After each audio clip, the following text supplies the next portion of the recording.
Dans la dernière vidéo sous Revit, nous étions arrêtés à la mise en conformité par rapport à la réglementation accessibilité. Nous avons vu ici comment aménager par exemple la salle de bain ou encore la chambre. Et dans cette vidéo, nous allons voir comment préparer notre fichier Revit pour réaliser un poster, qui sera ensuite notre dernière vidéo de cette série de tutoriels. Donc le poster devrait ressembler à quelque chose comme ça. Donc on voit qu'on a le plan ici côté. On a également une coupe qui est disponible et une vue en perspective. Voilà, ces trois vues vraiment classiques en fait d'un projet architectural.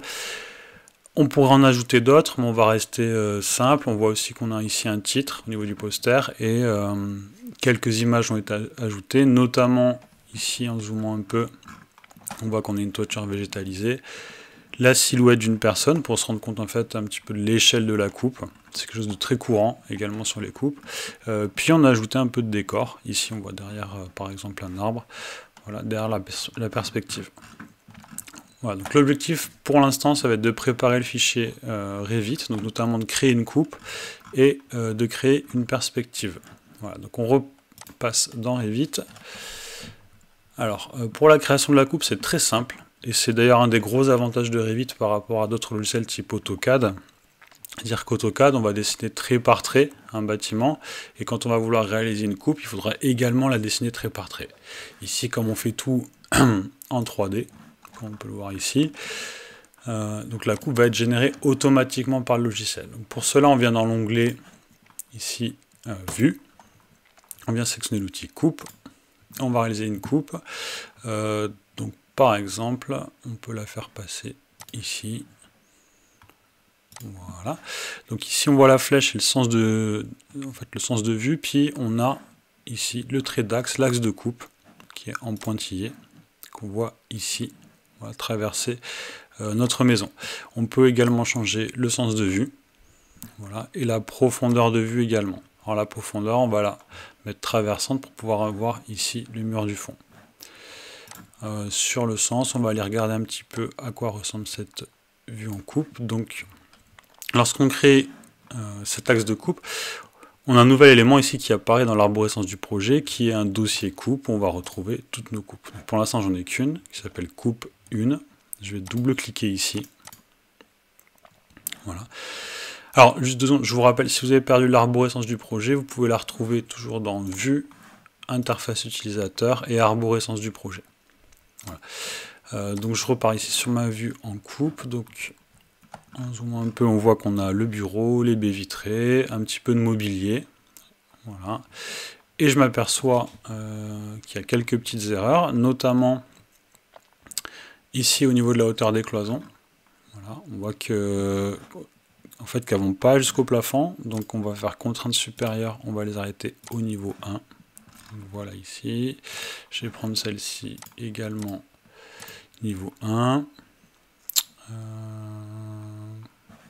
Voilà, donc au niveau des cloisons, ça me paraît correct. Ici, au niveau du toit, en fait, on devrait avoir l'isolation qui continue, qui est continue avec l'isolation intérieure ici. Donc ce qu'on va faire, c'est modifier ici la structure. Donc on vient ici dans modifier le type pour la toiture. On va modifier sa composition. Donc structure, modifier, voilà. On voit que l'isolant en fait était placé au-dessus. Donc ce qu'on va faire, c'est le sélectionner ici en cliquant. Et puis le descendre tout simplement. Voilà. On vient le mettre en dessous. On va faire OK. OK. Voilà. Et normalement l'isolant est placé ici. Voilà. Donc on va simplement reprendre ici notre toiture, modifier.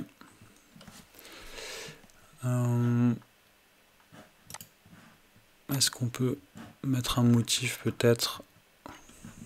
Alors on va venir voir ici, isolant, c'est de choisir un motif. Donc je viens ici dans les matériaux, je viens changer le matériau, simplement voir si on peut avoir un motif. Donc isolant en cherchant, isolant, voilà. Donc on va prendre ce matériau là. On voit qu'il est assuré comme ça, je vais faire OK. On voit qu'ici j'ai maçonnerie isolant, OK, OK, et voilà. On voit qu'on a l'isolant ici. Voilà, l'idée en fait tout simplement c'est de venir faire une continuité ici d'isolation. Donc on le verra dans le chapitre sur la thermique, mais pour éviter qu'on ait des fuites de chaleur ici au niveau des, au niveau de ce qu'on appelle des ponts thermiques. Voilà, au niveau de la coupe, donc on n'a pas grand chose à ajouter, si ce n'est ici on voit qu'on n'a pas de... En fait on voit pas le sol, la terre, alors tout simplement parce qu'on n'a pas ajouté encore le sol au niveau du plan de masse. Donc on va venir ici dans le plan de masse, on voit qu'on a simplement notre bâtiment mais on n'a aucun terrain. Donc on va venir dans volume et site, surface topographique, ici. Et attention, on va venir ici mettre l'élévation, c'est-à-dire c'est l'élévation des points, donc la hauteur des points par rapport au niveau 0, et on va les mettre à moins 0.2, donc à moins 20 cm. Voilà. Et on va tracer un terrain, alors à peu près rectangulaire. En fait, on pourrait tracer le terrain exact avec les limites de propriété, mais on va essayer de rester simple ici, et pas perdre trop de temps sur des détails. Donc on va tracer ce terrain, on valide, voilà, et quand on revient ici ensuite dans la coupe, on voit bien qu'on a le terrain ici qui est assuré. Okay. Donc on voit qu'on a la dalle. Alors il nous manque les fondations. Ici on devrait avoir un mur de soubassement et des fondations, mais également on verra ça dans un prochain chapitre. On a notre coupe, c'est très bien. Alors c'est vrai qu'il pourrait nous manquer l'acrotère, alors il suffirait d'ajouter simplement un mur, on peut le faire rapidement. Donc je vais passer ici en niveau 1. Voilà, et je vais venir faire une acrotère, donc un mur ici architectural. Alors l'acrotère n'est pas isolé. Je vais prendre un mur générique de 350. Et venir tracer ici un rectangle. Voilà, alors je vais revenir ensuite en vue 3D. Donc ici je pense que... Voilà. Alors j'avais masqué en fait la toiture, donc clic droit, affiché dans la vue élément. Voilà, je reviens. Voilà. Donc clairement, l'acrotère ici. Donc je vais sélectionner tous mes murs en survolant puis tabulation. Je sélectionne tout. Hauteur. On va partir sur 0,35. Voilà. Et décalage inférieur 0,45. Si je me souviens bien, qui était l'épaisseur en fait de la toiture. Je clique à côté. Voilà, et donc maintenant j'ai l'acrotère. Donc si je reviens dans ma coupe, on voit ici l'acrotère. Très bien. On peut peut-être... alors je vais revenir en 3D, resélectionner l'acrotère, donc en survolant tabulation, et je vais augmenter un petit peu la hauteur. Peut-être 0,45, ça sera un peu mieux, puisqu'en fait on a une toiture végétalisée qui va venir ici. Parce qu'en fait le PLU nous force à faire une toiture végétalisée en cas de toiture terrasse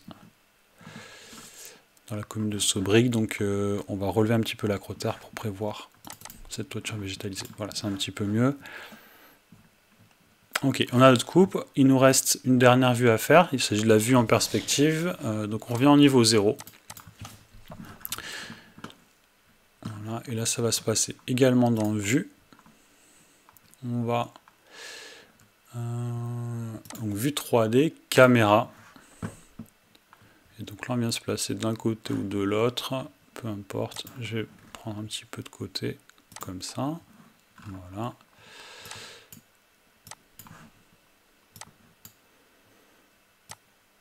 Donc on a notre vue 3D.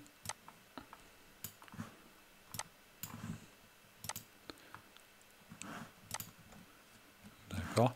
Et on va améliorer un petit peu les graphismes de cette vue, parce que c'est un petit peu plat pour l'instant, on a simplement des traits en noir et blanc. Donc pour cela, on vient ici dans les styles visuels, option d'affichage. pourquoi pas enregistrer le projet. Et maintenant, on va cocher déjà une première case qui va permettre de lisser les traits. Donc on voit ici que c'est un petit peu crénelé. Donc on va appliquer, voilà, on a un lissage et après on va activer simplement les ombres. Appliquer, voilà. On a quelque chose d'un petit peu mieux. Alors sur l'éclairage, ici, on peut jouer sur l'intensité des ombres. Donc là, je vais la réduire un petit peu. 30, appliquer, voilà. Et après, sur le soleil, on peut jouer sur sa position. Donc sur l'azimut, ce qui est le décalage, en fait, l'angle par rapport au nord, et l'altitude qui est l'angle, comment dire. Alors je vais essayer de trouver plutôt un schéma, ce sera plus parlant, azimut altitude. Voilà. Donc tout simplement l'altitude, donc ça va être l'angle ici, par rapport à l'horizontale. Et l'azimut, c'est l'angle par rapport au nord, c'est l'angle qui est en rouge ici. D'accord. Voilà, donc je reviens dans Revit. Alors il faut un petit peu tester, hein. Voilà. Donc je fais un petit peu descendre l'ombre. On va tester 25 degrés. Peut-être plutôt 45. Voilà, voilà, je cherchais à avoir ça, cette ombre-là, assez marquée. Ok. Là c'est plutôt pas mal. On va revenir également dans la coupe. Donc même principe. Voilà, on va pouvoir faire un lissage, les ombres ici, appliquer. Et derrière, on va baisser l'intensité des ombres. Ok. Voilà. On peut faire la même chose ici si on a envie. Alors ça c'est chacun, hein, c'est selon les goûts de chacun. Ombre. Là je vais vraiment baisser parce que sur une vue en plan ça peut être un petit peu, ça peut nuire en fait à la lisibilité du plan, donc je vais quand même baisser pas mal les ombres. Ok. Voilà. Qu'est-ce qu'on peut ajouter? Oui, sur la vue 3D, alors ce qu'on peut faire, souvent, voilà, on aime bien avoir parfois un effet un petit peu croquis. Donc on peut activer les lignes d'esquisse. Donc le bruit, ça va être un petit peu la vibration des lignes. Donc je vais vous montrer, hein. Je vais exagérer le trait là. Voilà. Donc on a quelque chose de très, enfin voilà, vraiment des lignes de croquis. Et après les extensions, ça va être le dépassement ici là de ces traits à chaque intersection de traits. Donc, je vais également faire quelque chose de très grossier. Voilà. Donc clairement, voilà, le style est un petit peu trop forcé. Voilà, pourquoi pas. Voilà, donc là on se retrouve avec un effet croquis. Peut-être baisser ici le bruit. Voilà, je préfère quelque chose comme ça. Ok. Voilà. Et il nous reste une dernière chose à faire. Bah, si je remets ici dans le poster, on voit qu'on a tous les murs qui sont blancs. D'accord. Donc pour réaliser cet effet, en fait, on va les mettre tous noirs. Voilà, on va les remplir en noir en fait dans Revit, puis après dans Photopea, qui est un logiciel de montage ici, on va pouvoir simplement inverser la couleur. Donc l'inverse du blanc, c'est le noir. Ce sera une petite manipulation ici dans le logiciel de montage. Donc je reviens dans Revit. Voilà, ça va permettre de montrer aussi également comment assurer ou modifier le style ici des parois. Donc on vient ici dans modifier le type. Structure modifiée. Donc ce qu'on va vouloir modifier, c'est la maçonnerie, c'est pas l'isolant, hein. On va vouloir remplir en noir ici la maçonnerie. Donc on vient ici, voilà, et on a l'apparence, motif de coupe, donc on voit qu'on n'a aucun.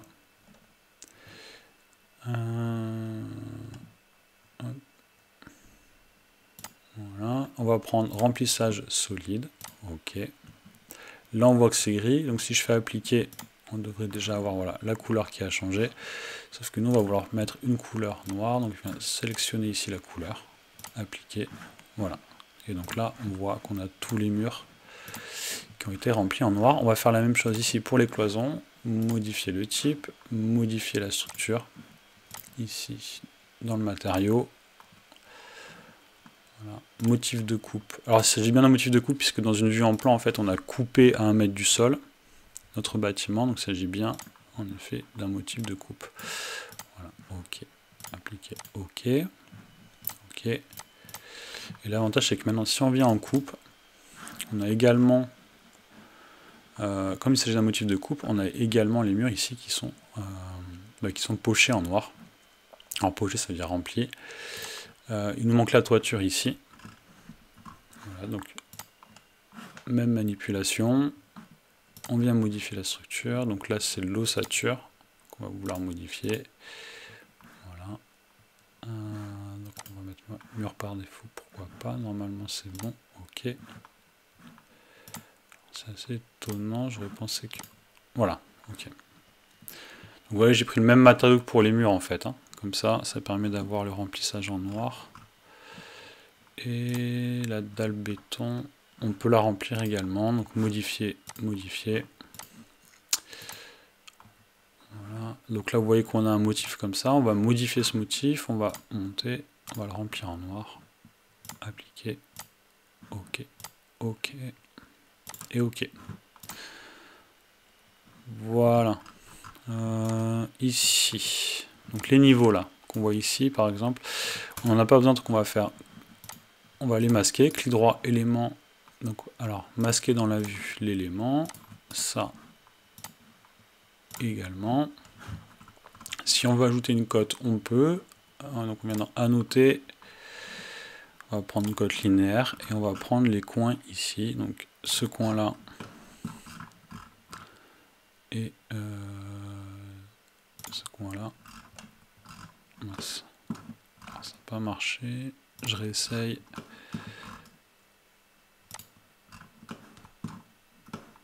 Voilà. Je reviens ici. Alors, je reviens. Voilà. Bon, pourquoi pas, c'est pas forcément nécessaire, c'était pour vous montrer qu'on pouvait coter en hauteur.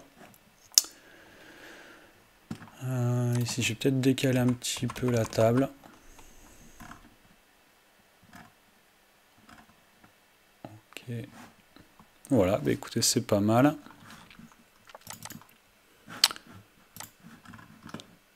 Voilà. Et donc, je vais arrêter la vidéo ici, qui est déjà plutôt longue. Alors, une dernière chose, peut-être, je peux masquer ici l'axe de coupe, qui ne va pas forcément nous servir dans le poster.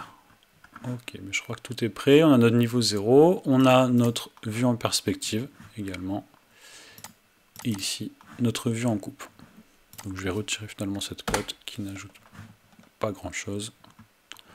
Voilà, donc on a tout. Notre fichier Revit est préparé pour réaliser le poster. Donc je vais arrêter la vidéo ici.